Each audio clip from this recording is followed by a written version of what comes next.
at Rhode Island Hospital, but after Stephen violated his care plan by ordering pizza, Stephen said the hospital told him he can no longer stay. Stephen's father says taking his son home will be a death sentence. Even Dr. Now knows that he has his work cut out for him. It won't be easy treating Stephen, and his past misbehaviors make the task all too daunting. Let's check in on Stephen, because this isn't just about a patient who's overweight. It's about someone who's actively sabotaging their own recovery and making everyone around him miserable while doing it. Dr. Now has seen a lot, but Stephen, he's in a whole other category of chaos.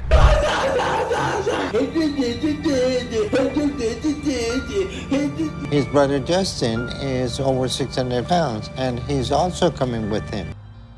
If you are this obese, you certainly shouldn't even be thinking of eating pizza. But Stephen doesn't think so. Here is what happens when Stephen finally arrives at the hospital to see Dr. Now. He shows up with fast food habits still in full swing and absolutely no shame about it. And when Dr. Now tries to reason with him, it's like talking to a wall that's covered in grease, denial, and excuses. This isn't a checkup, it's a showdown. It was quite the ride. The bed broke and they had to put like center blocks underneath. I see that.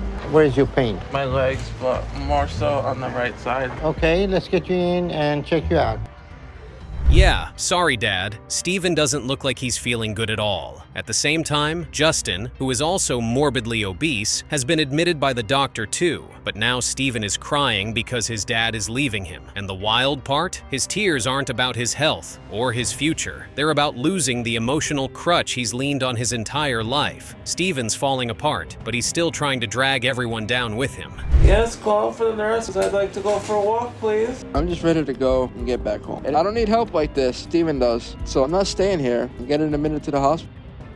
Stephen looks really sad, and his fear of death is real. At over 600 pounds, he is at real risk of death, and this may be the very last time he sees his family. Thankfully, Stephen doesn't die, but he doesn't get better either. He is still obese, he talks like he's scared, but every decision he makes screams the opposite. It's the kind of internal war where you wonder if he even wants to win. He's surviving, but barely. I tried to stay on my best behavior for the past month. I know I'm still having my bad days, and the hospital isn't happy about that. But it's ridiculous what I have to do to get people to respond around here. The fact that Stephen is sick and still being so horrible to care workers is ridiculous. Dr. Now isn't going to take this, and he is going to tear Stephen a new one, because you don't get to mistreat the very people trying to save your life and still expect sympathy. Stephen's acting like the victim, but he's the one throwing verbal punches, and Dr. Now, he's had it up to here. I sometimes get frustrated. I tell him, if I act like a kid, I want you to treat me like a kid. How old are you? I'm 33 years old. So it's time for you to grow up. But will Stephen stop his horrible behavior to the hospital staff? Fat chance of that. He continues to curse at them and make a lot of mess. He just keeps being a nuisance. It's like he thinks the world owes him something, like he's a guest, not a patient. Nurses are exhausted, the staff is fed up, and the tension is thick enough to slice through. At this point, Stephen's not just hurting himself, he's poisoning the entire environment. They took my tray somewhere because my table's a mess in my yard. Is my tray still out there? Yeah, I think I saw it in the station. What the hell? This is so annoying. Did someone bring in my tray? This is such a mess. Even the hospital staff say they have never seen anyone as crazy as Stephen. At this point, even Dr. Now cannot take his behavior anymore, and he takes the nuclear option. And when Dr. Now hits that point, you know it's serious. He's not threatening, he's warning. One more outburst, and Stephen is done. No more second chances, no more patience. It's the clinic or the street. Behavior. You got a whole host of complaints from the nurses that you need to change your behavior. You haven't. I know that, and I apologize for it. Apology mean nothing. You come here for help. Dr. Now isn't having it at all. He isn't going to put up with Stephen's attitude for one more day, and he has even threatened dropping him off at a homeless shelter. This is his last chance, and he isn't even getting better. So how does he do at the end of the program? Because the weight isn't dropping, the attitude isn't changing, and time is running out. Dr. Now doesn't play games, and Stephen is one tantrum away from burning every bridge he's got left. Princess called me to tell me how Stephen is abusing the system to get painkillers. He also missed the last appointment with me and has been turning away the psychologists when they have come to see him. Yeah, that doesn't make it better, Steven. In the end, Steven couldn't get to his weight goal and wasn't successful at the program. If only he could have stopped annoying his caregivers and paid a little more attention to not eating pizza. It's not even about food at this point. It's about every opportunity he blew, every person he pushed away, and every excuse he clung to instead of changing. And the saddest part? He still doesn't get it. This is the lymphedema in my right leg, and I have it on the side. It disgusts me to look at my legs.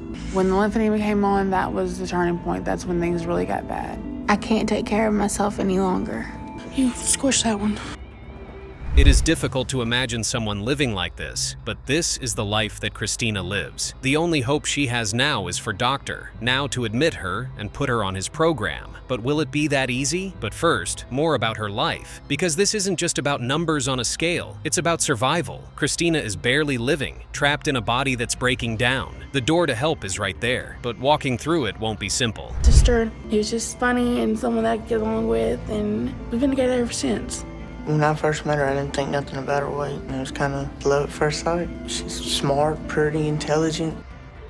And it looks like even her husband is contributing to her weight gain, as she's gained even more after she got married. Now, let's see what Dr. Now thinks of this case, because the pattern is clear. Comfort turns into enabling, love turns into slow destruction, and no one around her is strong enough to say no. Every pound she's gained has come with someone's silence, and Dr. Now isn't about to stay quiet. You're considering weight loss surgery, huh? We need to understand what the surgery is going to do and what kind of changes we have to make the surgery work. Who bring you the food? Who does? The message is simple. Doctor Now knows that her mom and her husband are enabling her, and he wants them to get a job and stop stuffing her face with food. Now, does that work? Let's see. Because Dr. Now doesn't pull punches. He's not just treating Christina's body. He's trying to rip the leash out of the hands of two people who claim to love her while slowly killing her with kindness. If they can't change, neither can she. So instead of hoping that you lost 30 pounds, you gained 17 pounds. What happened? I think it's mainly fluid, because I did good once I got back. Yeah, Christina is surrounded by people who keep enabling her worst habits. They don't tell her no, they fetch her food when she wants, and they keep her as comfortable with her weight as possible. And this, of course, causes a massive meltdown. It's not just emotional, it's volcanic. The moment anyone even hints at accountability, the whole system falls apart. Christina's trapped in a cycle of dependence, and breaking it feels like breaking her world. In order to gain 17 pounds. Sweet cry, baby. But because she's accustomed to eating a lot, they don't realize that she's still overeating. No, I'm fine. Just a second. In the home environment, nothing has worked. And that is all Doctor Now can do. Give her a fighting chance. Do you realize how insane it is that her worst enemies were her enablers who gave in to anything she wanted? Well, Christina is now at the hospital. Here is how that goes. Because now that she's physically removed from them, the test begins. Will distance break the grip of addiction and emotional control, or will they find a way back in? The problem we got with Christina is that always there are 5, 6 people with her, and the enabling environment is still dead.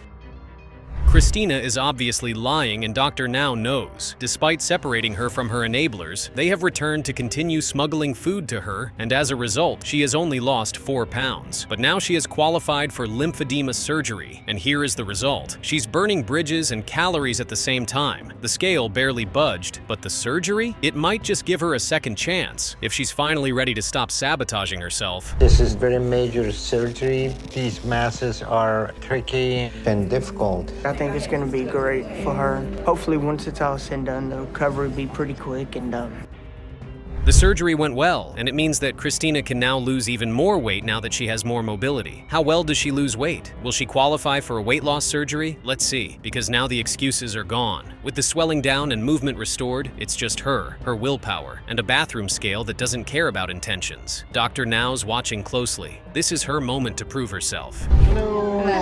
So finally you figured out what to do to lose some weight, huh? Yes, sir. Following your diet and being more active. Super. I am encouraged that you lost some weight. It was a hard few months, but it finally paid off. Christina can now get her gastric bypass and start a really new life. Here is how that surgery goes. She's been through setbacks, lies, emotional breakdowns, and manipulation, but somehow she pushed through, and now she's on the table for the procedure that changes everything. Whether she keeps the momentum or lets it slip, that's the next battle. But for now, this is her biggest win yet. When you become as heavy as I have, it's hard.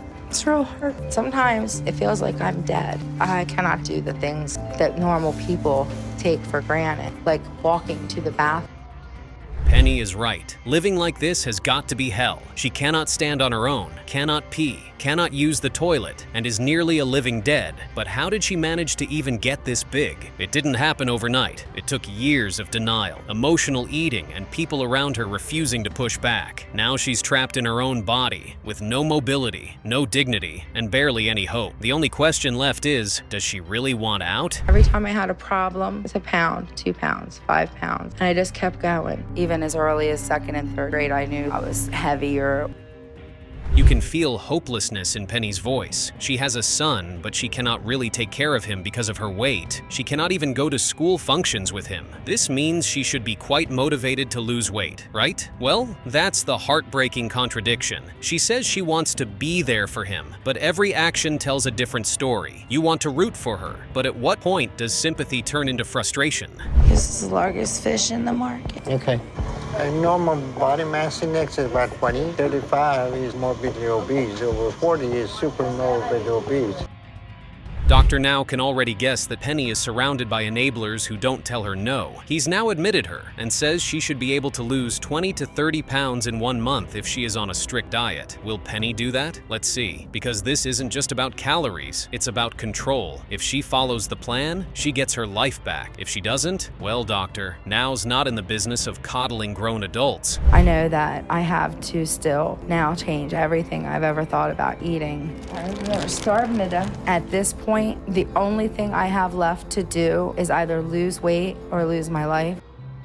Great news! Now that she has lost the weight, she can now get the gastric bypass surgery and get a new lease on life. The surgery means she should be able to lose weight faster, but that isn't what happened. Instead of accelerating progress, the bypass just exposes the truth. Penny isn't mentally ready. The tool is powerful, but only if she's willing to change. And Penny? She's already stalling out. Can I get a pudding and dinner? Yeah, it's your dinner time. She does have a diet. Bariatric soft, 1200 calories. What is it? Bariatric soft diet, 1200. Why am I on a soft diet? This is crazy. She got the bypass, which was supposed to make her feel less hungry, not more. And now she's suddenly stopped losing any weight. It is crazy. And Dr. Now has to give Penny a piece of his mind. Because this isn't just about a medical setback. This is sabotage. It's like her body got the surgery, but her mind never checked in. And now Dr. Now is running out of patience. Miracle happening that you haven't lost any weight. No, I've definitely lost weight. Well, let's check your stomach, okay? Keep in there. Oh, you don't want to go that Penny, low. really, your belly doesn't look like you have lost anything. Oh my God, That is a serious accusation, and it just might be true. Dr. Now thinks that Penny has found a way to tell herself that she's permanently disabled just so she won't have to lose weight. And it gets worse. Because if you can convince yourself that change is impossible, you never have to try. Penny's creating her own prison, and she's decorating the walls with excuses, and that's what really scares Dr. Now. Penny is not making any more progress. There is no benefit for her to be here. Hopefully things will change after you get back home. Change of environment may be a positive for her. Even Dr. Now doesn't seem convinced that Penny will succeed. It somehow feels like he is telling her to go home because he has done his best. And now she will just have to figure out the rest. And now that Penny is home, her true colors are showing. The accountability is gone, the structure is gone, and the old habits come rushing back. It's the final test, and Penny's failing before she even gets started. I missed being with Ed and Liam so much. Thank you. And voila. I expect to be cordoned off like I was in a cage, that I wouldn't have the peace in front of the TV. It doesn't sound like she's very glad to be home. It goes from bad to worse for Penny, and by the end of the episode, she still couldn't work and was back to her old lifestyle. Sometimes it works out, sometimes it doesn't. And with Penny, it didn't. The surgery was supposed to be the turning point, but instead, it became the excuse. She had the tools, the access, the second chance, and she let it all slip through her fingers. I hate my life. I feel like I'm living the same miserable day over and over again. I'm hardly able to move because of my size. So most of the day I can't even get up from my chair. And when I do, I'm not able to go far. Jean is clearly living a miserable life. She is almost 40 and still relies on her mother to do everything for her because of her weight. But how did she even get this big? That kind of dependence doesn't happen overnight. It's years of emotional pain, food addiction, and enablers wrapped in family dynamics so toxic they feel normal. She's not just physically trapped, she's emotionally frozen, living in the ruins of trauma and comfort eating. I was constantly afraid growing up, and there were a lot of reasons for that. My mom and my dad were never married, and my dad wasn't a part of my life growing up. So to support us, my mom had to start working 2 jobs.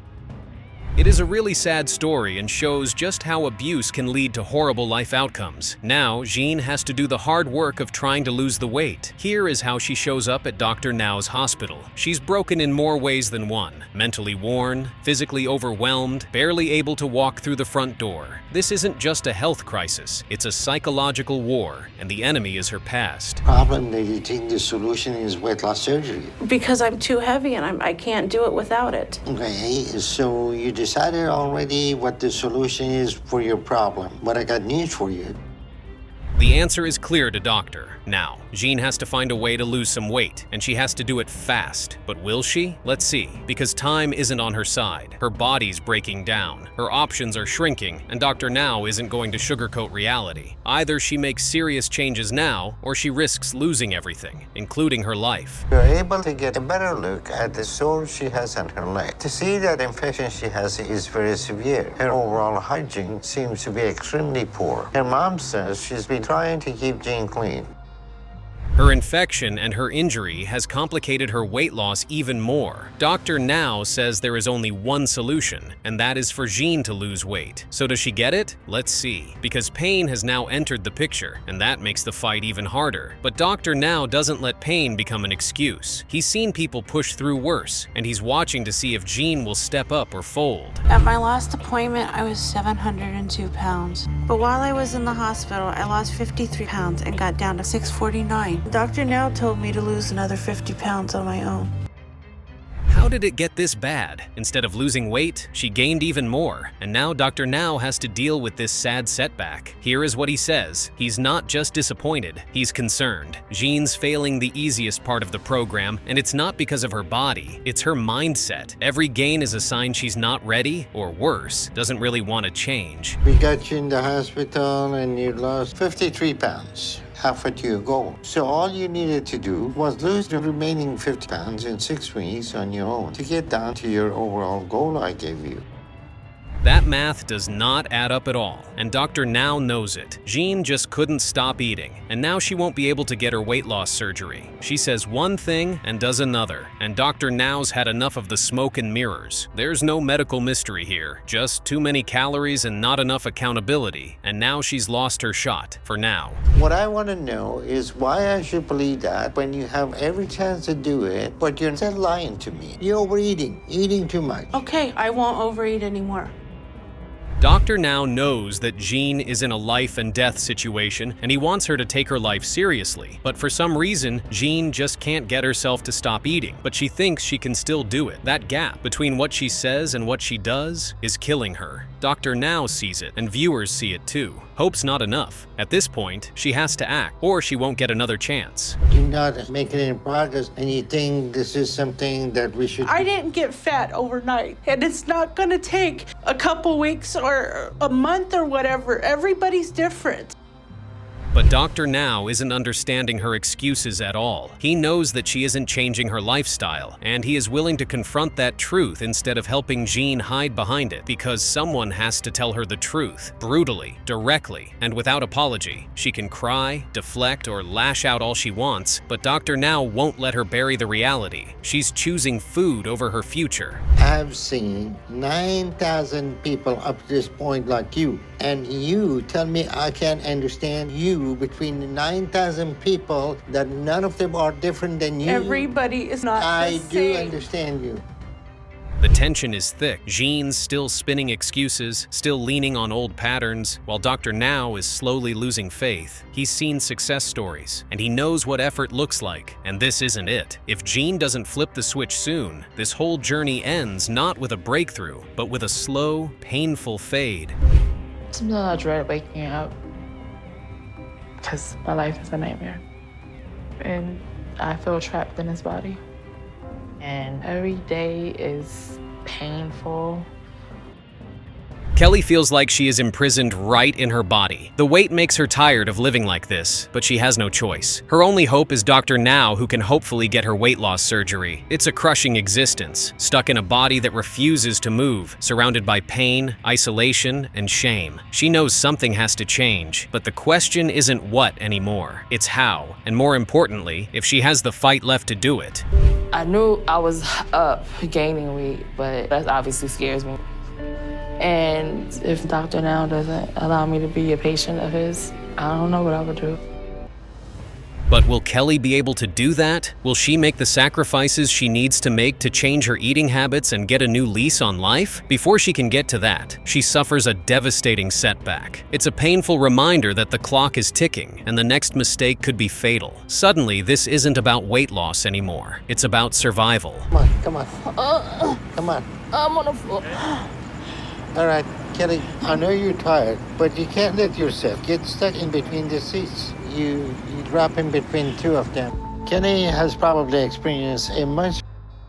That is scary. If she doesn't get up, she won't even get the chance to lose weight. She would meet her end today, and it goes from bad to worse for her. Panic sets in, her breathing worsens, and the entire car feels like it's on edge. This is the moment where life hangs by a thread, and even Dr. Now knows, if she doesn't act now, there may not be a next time. Just breathe, okay?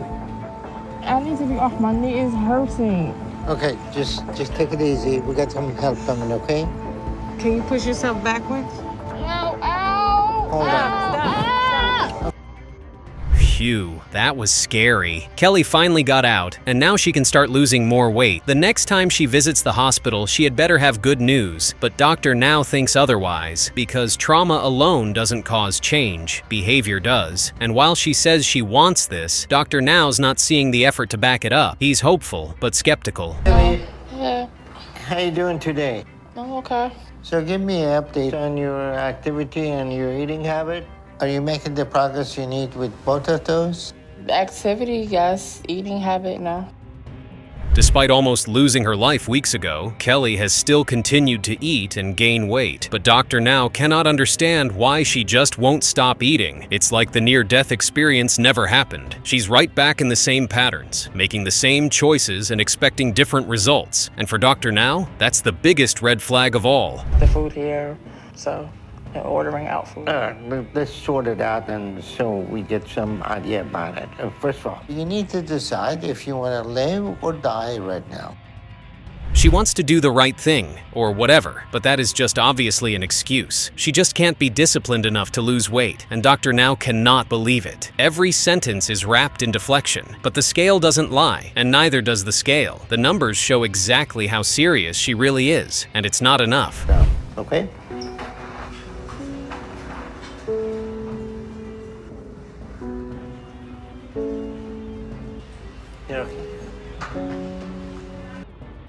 Instead of losing weight, Kelly has just gone back to gaining more weight. At this point, she is at the crossroads and needs to decide whether she will live or die. And now, Dr. Now gives her an ultimatum. No more soft warnings, no more second chances. He's drawing the line. Lose the weight now or get discharged. For Kelly, this is the fork in the road. One direction is health, the other is the end. And a new life. Good job.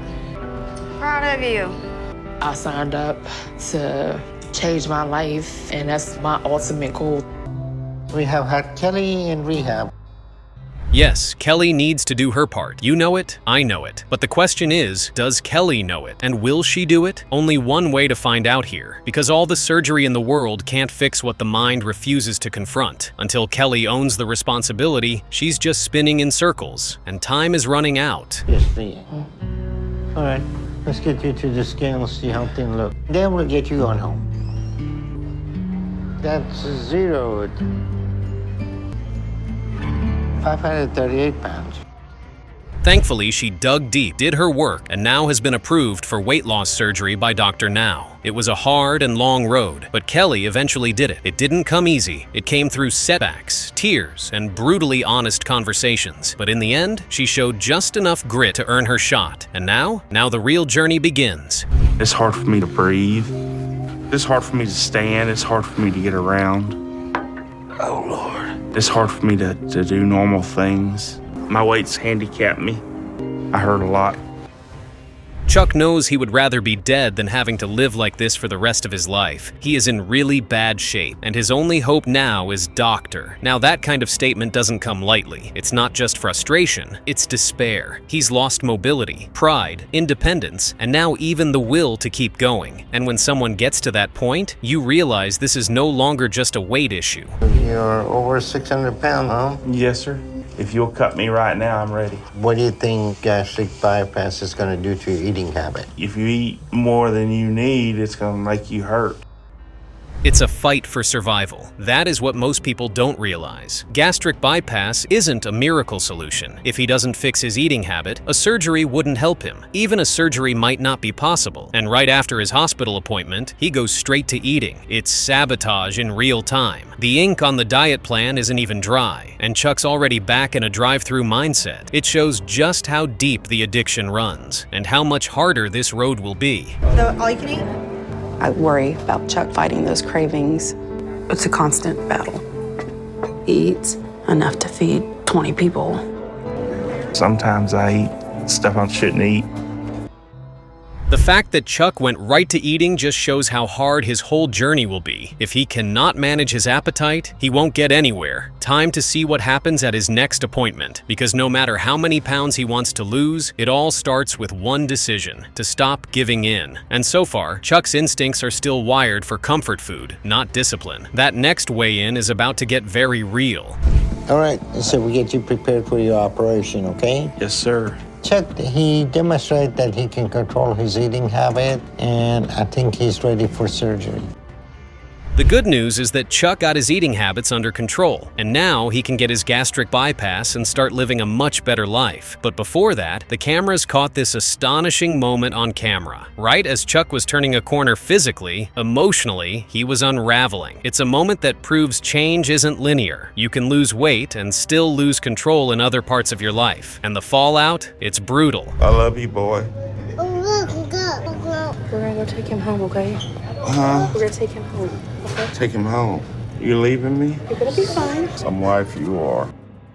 That is a horrible thing to say to your wife. She stayed with him through the toughest moment of his life, and he now sends her away like a dog. You could hear the heartbreak in her silence. And Chuck? He looked like he didn't even realize the damage he just did. This wasn't just a slip-up. It was the moment that revealed he might be shedding pounds, but not the attitude that helped put them on in the first place. My wife. That's it. I know I owe her an apology. Hello. Baby, I'm sorry. Baby, I'm sorry. Things are gonna be a lot different, a lot better. I love you. That isn't bad at all. He did something crazy and rude, and then apologized once he left the surgery. This is a new lease on life for Chuck, and he will be needing all the help he can get. The apology doesn't fix everything, but it shows that he knows he messed up. And for someone who's spent years avoiding accountability, that's a start. Whether it's enough to rebuild trust, that's a whole different story. To be a person that he doesn't follow the rules. Earlier, I talked to his wife. She called me asking questions when he's gonna be able to go back. So how does Chuck do? Does he continue to improve? Or is the dynamics in his life too much for him to manage without gaining weight? Because weight loss doesn't fix your marriage, your attitude, or your history. Chuck's trying to build a new body on the ruins of an old life, and if he doesn't fix the foundation, it's all going to come crashing down again. There's pain after surgery. I know I don't handle it well. Sometimes I lash out. Chuck has to change. I can't handle it anymore. Chuck may have fixed one problem, but another one is creeping up. If he wants to keep his relationship, he needs to step up, be a better man, and lose weight all at the same time. But he is failing. The pressure is building, from the scale, from his wife, from inside his own head. And Chuck is slipping, one bad choice at a time. He says he wants a new life, but the old one keeps dragging him back. I'm eating less, but I still like good food that tastes good. Right now, I'm gonna get me some eggs, some protein, which is healthy for you. An order of eggs and an order of bacon.